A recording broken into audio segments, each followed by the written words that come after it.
Assalamualaikum. Hai semua. Mengapa tema ini penting? Karena A few moments later. Assalamualaikum warahmatullahi wabarakatuh. Hai semua. Perkenalkan, saya Ayu Aulia Marsala Putri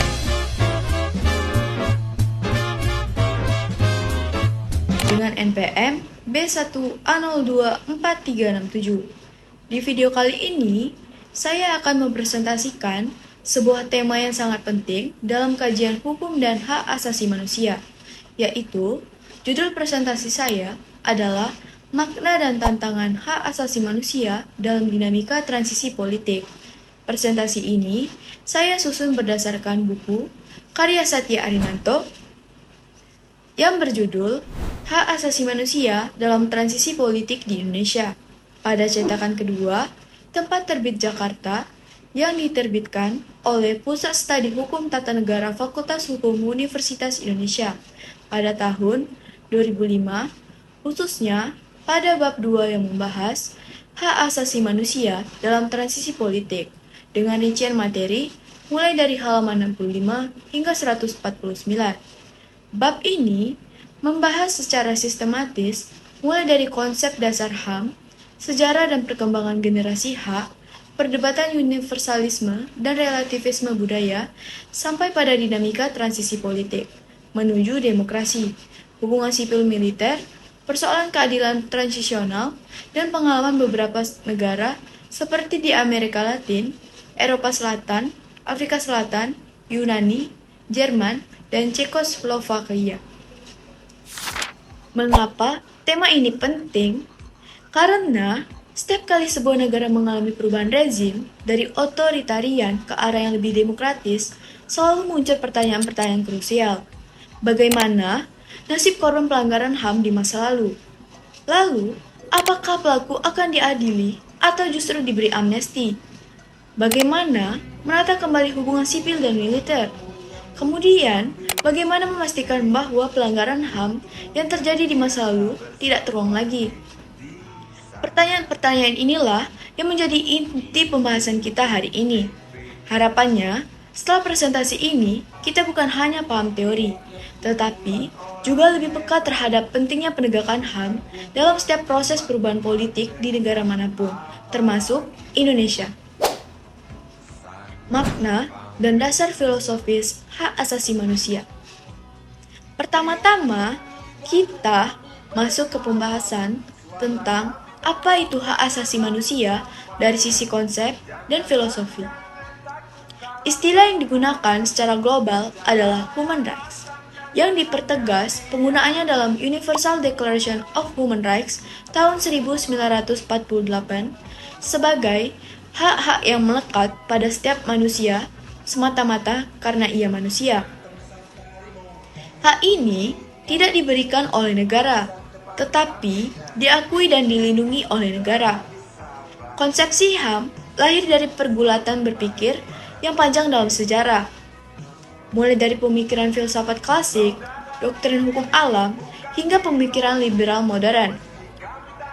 Doktrin hukum alam memandang bahwa ada hukum yang lebih tinggi dari hukum positif, yang bersumber dari kodrat manusia dan rasionalitas. Pemikiran inilah yang kemudian menjadi dasar bahwa ada hak-hak tertentu yang tidak bisa ditiadakan oleh penguasa. Thomas Aquinas, misalnya, meletakkan gagasan bahwa hukum manusia harus selaras dengan hukum yang lebih tinggi, yakni hukum Tuhan dan hukum alam. Gagasan ini mengandung pesan bahwa kekuasaan negara tidak absolut. Negara tidak boleh bertindak sewenang-wenang karena ada martabat manusia yang harus dihormati. Di kemudian hari, pemikiran ini berkembang dan diperkaya oleh pemikiran lain seperti Grotius dan filsuf-filsuf pencerahan. Selanjutnya, John Locke memberikan pengaruh yang sangat besar dalam merumuskan konsep hak-hak alamiah. Locke menekankan bahwa hak atas hidup, hak kebebasan, dan hak kepemilikan adalah hak yang melekat dan tidak dapat dicabut. Negara dibentuk melalui kontrak sosial untuk melindungi hak-hak tersebut.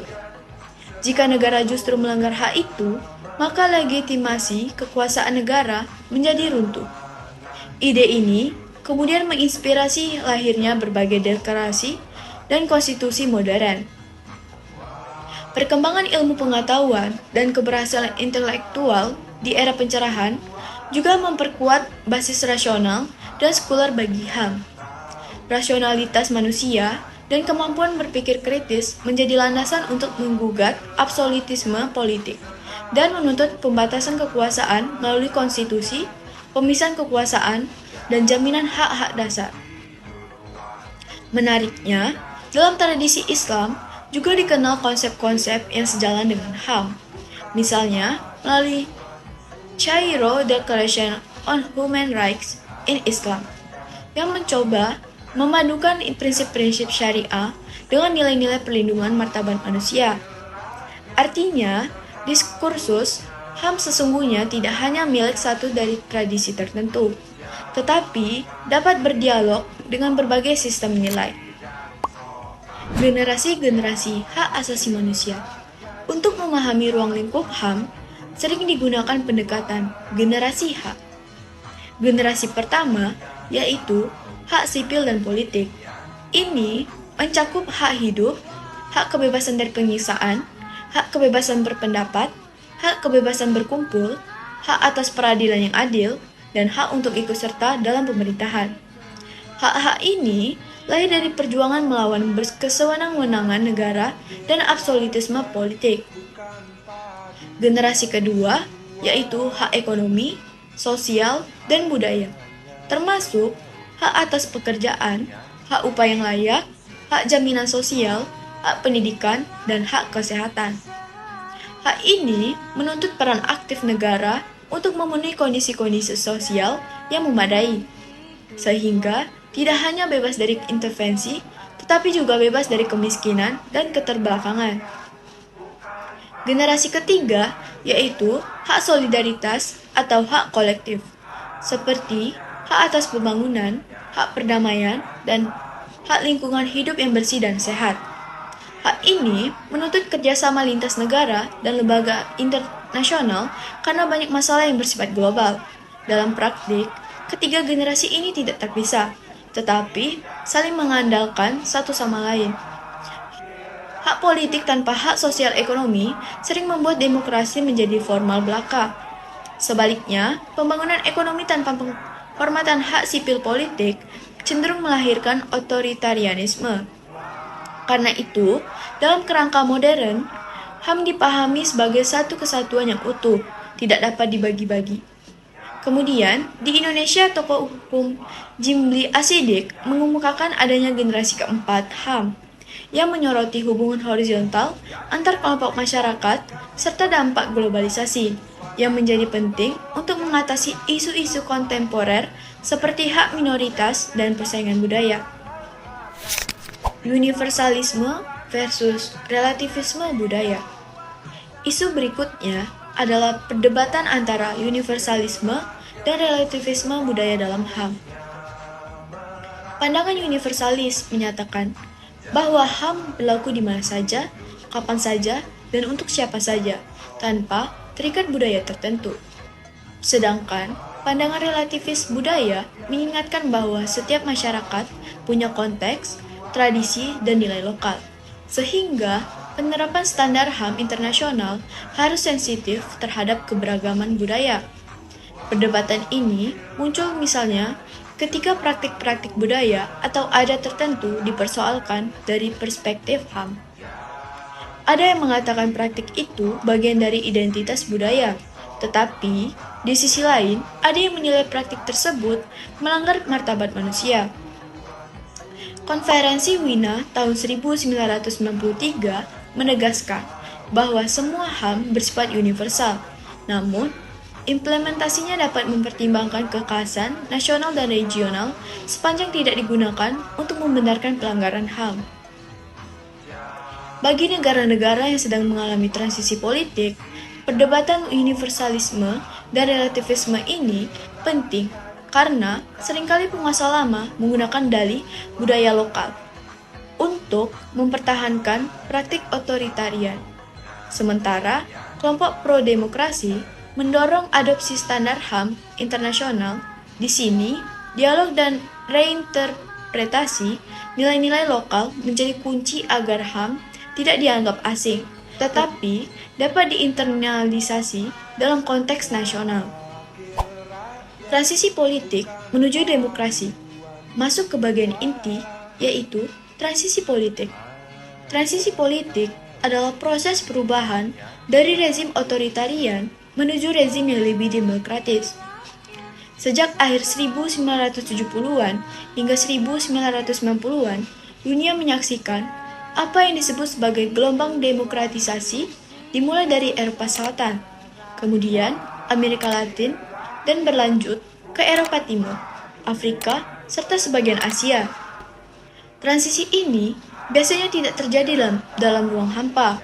Ada faktor-faktor yang mendorongnya, seperti krisis ekonomi, delegitimasi rezim, tekanan masyarakat sipil, perubahan opini internasional, dan dinamika internal elit politik. Dalam proses ini, isu HAM menjadi sangat menonjol karena rezim otoriter sering meninggalkan jejak pelanggaran HAM yang berat, yaitu penyiksaan, penghilangan paksa, eksekusi tanpa proses, dan pengekangan kebebasan berpendapat. Negara Republik Indonesia mengakui bahwa pelanggaran hak asasi manusia yang berat memang terjadi di berbagai peristiwa.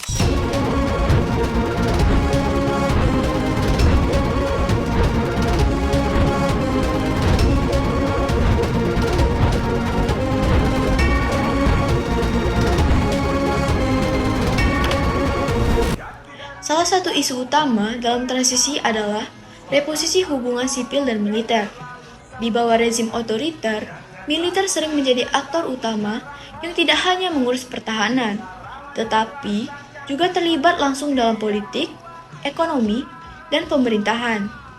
Dalam konteks demokrasi, militer harus kembali ke barak, tunduk pada kontrol sipil, dan bersifat profesional. Proses ini tidak mudah, karena menyentuh kepentingan dan privilege yang sudah lama dinikmati. Isu lain adalah bagaimana merumuskan kebijakan untuk menyelesaikan hubungan dengan rezim sebelumnya. Disinilah muncul perdebatan tentang keadilan transisional. Apakah akan dipilih jalur pengadilan, komisi kebenaran, amnesti bersyarat, atau kombinasi dari semuanya? Setiap pilihan punya konsekuensi terhadap hubungan antar elit, stabilitas politik, dan kepuasan para korban. Demilitarisasi dalam pengertian luas tidak hanya menyasar militer sebagai institusi, tetapi juga budaya politik yang militeristik. Budaya yang terbiasa dengan perintah satu arah, ketaatan tanpa kritik, dan penyelesaian masalah dengan kekerasan harus diubah menjadi budaya demokratis yang mengedepankan dialog, partisipasi, dan penghargaan terhadap perbedaan. Hak asasi manusia di tengah transisi, yaitu keadilan transisional. Dalam fase transisi, negara dihadapkan pada pertanyaan, bagaimana memperlakukan pelanggaran HAM masa lalu. Afrika Selatan memberikan contoh menarik dengan kasus pembunuhan Stephen Biko. Can only come as a result of a program worked out by black people. And for black people to be able to work out a program, they need to defeat the one main element in politics which was working against them, and this was a psychological feeling of inferiority.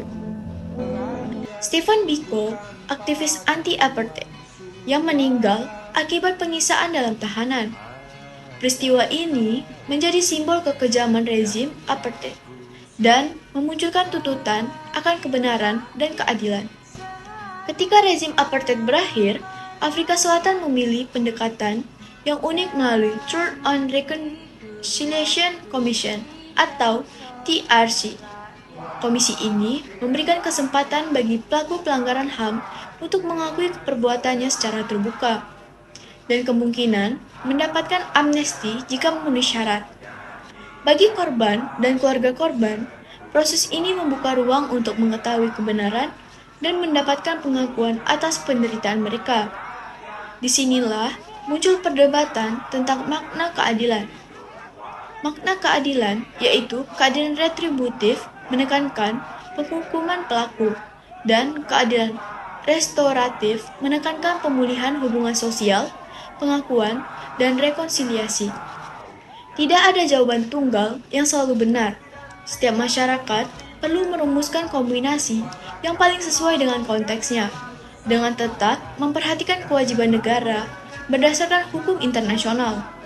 Dari perspektif hukum internasional, ada prinsip bahwa pelanggaran HAM berat tidak boleh dibiarkan tanpa pertanggungjawaban. Konvensi-konvensi internasional menegaskan kewajiban negara untuk menyelidiki, menuntut, dan menghukum pelaku kejahatan berat seperti genosida, kejahatan terhadap kemanusiaan, dan kejahatan perang. Namun, dalam praktik, penerapan prinsip ini sering dinegosiasikan dengan realitas politik transisi yang rapuh. Pengalaman beberapa kawasan dan negara. Buku ini menyinggung pengalaman sejumlah negara sebagai bahan pembelajaran. Pertama, negara-negara Amerika Latin dan Eropa Selatan. Negara-negara seperti Spanyol, Portugal, Yunani, Argentina, Chile, dan Brazil mengalami transisi dari rezim otoriter menuju demokratis dengan karakteristik tertentu. Banyak transisi berlangsung melalui negosiasi antara elit lama dan baru, bukan melalui revolusi total. Dalam konteks HAM, negosiasi ini kadang menghasilkan kompromi, misalnya pemberian amnesti atau pembatasan pengadilan terhadap pelaku pelanggaran HAM. Di Amerika Latin, terdapat rezim yang disebut otoritarianisme birokratis, di mana militer dan teknokrat mengendalikan negara dengan kuat. Pelanggaran HAM yang terjadi sangat serius, termasuk penghilangan paksa ribuan orang. Setelah transisi, muncul tuntutan kuat dari keluarga korban dan kelompok masyarakat sipil untuk mengungkap kebenaran dan mengadili pelaku. Respon negara beragam. Ada yang memilih pengadilan, ada yang memilih komisi kebenaran, ada pula yang memberi amnesti. Perlu disebut sebagai contoh otoritarianisme populis, di mana rezim menggunakan retorika populis dan pembangunan ekonomi untuk mendapatkan dukungan. Namun di balik itu, terjadi pelanggaran HAM terhadap oposisi dan kelompok tertentu. Transisi dari rezim seperti ini menghadirkan dilema tambahan karena sebagian masyarakat masih merasakan manfaat kebijakan populis tersebut, sehingga menilai rezim lama tidak sepenuhnya negatif. Kemudian yang kedua, negara-negara non-Amerika Latin. Yunani mengalami transisi dari kekuasaan junta militer pada tahun 1974. Salah satu langkah penting adalah mengadili pemimpin junta dan memperkuat independensi peradilan. Dengan demikian, pesan yang dikirim adalah bahwa militer tidak kebal hukum dan supremasi hukum berlaku untuk semua. Di Jerman dan Cekoslovakia, setelah runtuhnya rezim komunisme, dikembangkan konsep jalan tengah. Di Jerman, dilakukan lustrasi dan pembukaan arsip stasi agar masyarakat mengetahui sejarah pengawasan dan penindasan yang pernah dialami, sekaligus mencegah pelaku pelanggaran HAM masa lalu menduduki posisi strategis. Sedangkan di Cekoslovakia diterapkan mekanisme screening terhadap pejabat publik, tetapi tetap dengan prosedur hukum yang menghormati hak individu. Beberapa negara lain menempuh pendekatan yang berbeda-beda, menyesuaikan dengan tingkat tekanan masyarakat sipil, posisi kekuatan militer, dan konteks internasional. Dari sini, terlihat bahwa tidak ada pola tunggal, tetapi terdapat pelajaran bersama bahwa tanpa penanganan yang serius terhadap warisan pelanggaran HAM, demokrasi yang lahir dari transisi akan rapuh. Tantangan utama antara keadilan, rekonsiliasi, dan stabilitas. Dari seluruh uraian tadi, dapat dirangkum beberapa tantangan utama dalam penegakan HAM di masa transisi. Pertama, dilema antara menuntut keadilan dan menjaga stabilitas. Jika semua pelaku langsung diadili secara keras, ada resiko perlawanan balik dari kekuatan lama. Sebaliknya, jika terlalu banyak kompromi, korban merasa dikhianati dan budaya impunitas bisa berlanjut. Kedua, pembangunan institusi demokratis yang kredibel. Pengadilan, kejaksaan, kepolisian, komisi HAM, lembaga legislatif, dan media harus direformasi agar dapat menjalankan fungsi sebagai penopang penghormatan HAM. Ketiga, mengubah budaya politik. Masyarakat yang lama hidup di bawah ketakutan tidak serta-merta menjadi kritis dan partisipatif. Diperlukan pendidikan politik dan pendidikan HAM secara terus-menerus. Keempat, pemberdayaan korban dan masyarakat sipil. Organisasi korban, LSM HAM, dan kelompok masyarakat adalah aktor penting yang mendorong pengungkapan kebenaran dan penegakan keadilan. Tanpa mereka, agenda HAM seringkali tertutup oleh kepentingan elit.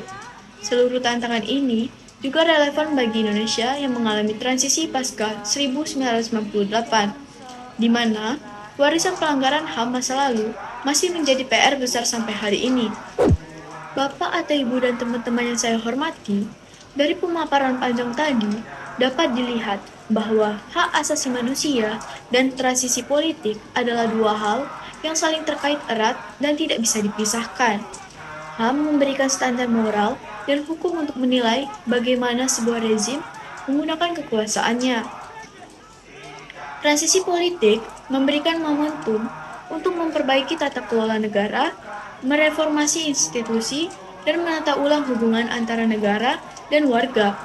Namun, momentum ini tidak otomatis menghasilkan penghormatan HAM yang lebih baik.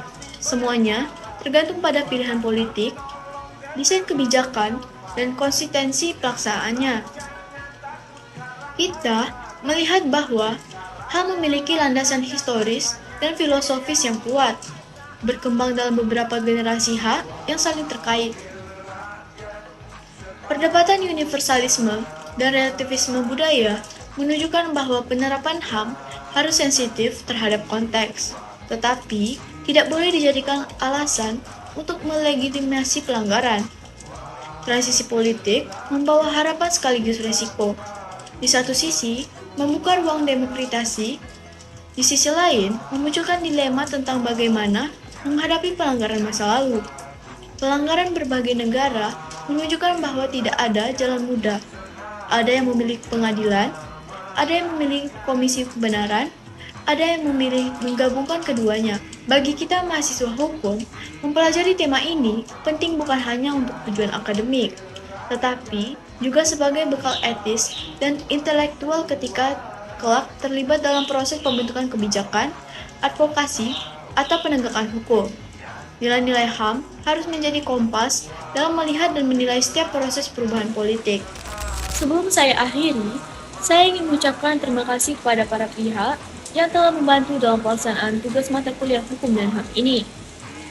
Terutama, saya ingin berterima kasih kepada diri saya sendiri yang telah berusaha memenuhi tugas ini dengan cukup baik. Terima kasih yang sebesar-besarnya saya sampaikan kepada Bapak Asep Suherman SHMH selaku dosen pengampu mata kuliah hukum dan HAM. Terima kasih atas bimbingan dan dukungan selama proses tugas presentasi ini. Berkat tugas ini pula, saya menjadi lebih berani tampil di depan umum dan jadi lebih mengetahui tentang HAM. Saya juga sangat berterima kasih kepada teman dekat saya, yaitu Azura Naila. Terima kasih atas dukungan dan semangat yang saling kita berikan untuk menyelesaikan tugas mata kuliah ini.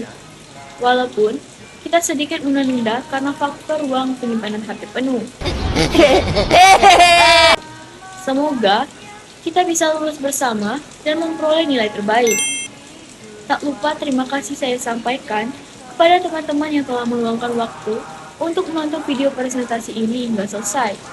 Jangan lupa untuk memberikan like, karena satu like dari teman-teman sangat berarti dan membantu penulisan tugas saya. Terima kasih atas waktu dan perhatian yang telah diberikan.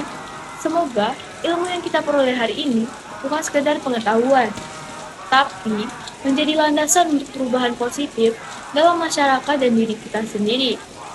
Mari kita terus mengawal dan mewujudkan dunia yang lebih adil, merdeka, dan manusiawi bagi generasi sekarang dan masa depan.